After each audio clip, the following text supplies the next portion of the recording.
Parliament আক্রান্ত কেন হলো, ভারতবর্ষের পার্লামেন্টে হামলাকারীরা কী করে প্রবেশ করলো, সেটাকে গৌণ করে দেওয়ার চেষ্টা যেন ভারতবর্ষের সরকার না করে।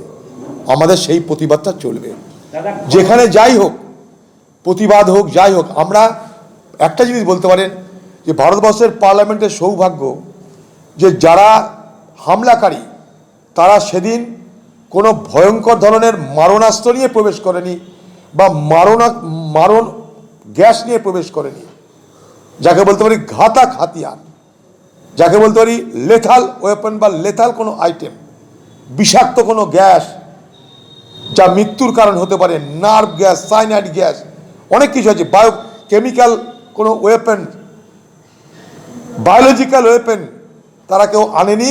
ফলে আমরা বেঁচে আছি, আজকে আপনাদের সামনে প্রেসে এসে বলতে পারছি। কারণ সেদিন যখন ধুয়ো হু হু করে বার হচ্ছে তখন আমরা পার্লামেন্টের মধ্যেই ছিলাম। আমাদের দলের এমপি সেই ক্যানিস্টার নিয়ে গিয়ে বাইরে ফেলেছে, আমাদের দলের এমপি অজলা। স্বাভাবিকভাবেই এটা ভয়ঙ্কর ঘটনা ঘটতে পারত, ভয়ঙ্কর মানে একটা বিশাল ভয়ঙ্কর ঘটনা ঘটতে পারত।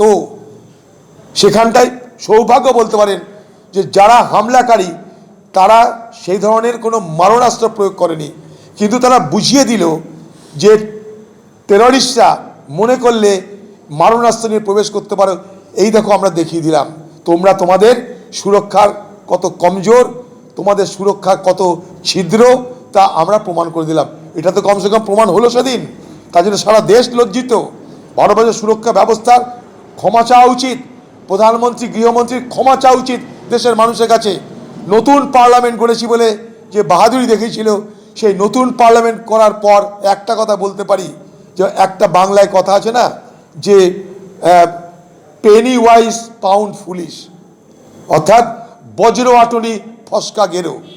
ভারতবর্ষের পার্লামেন্ট আজ প্রমাণ হয়ে গেল বজ্র আটনি ফসকা গেরো।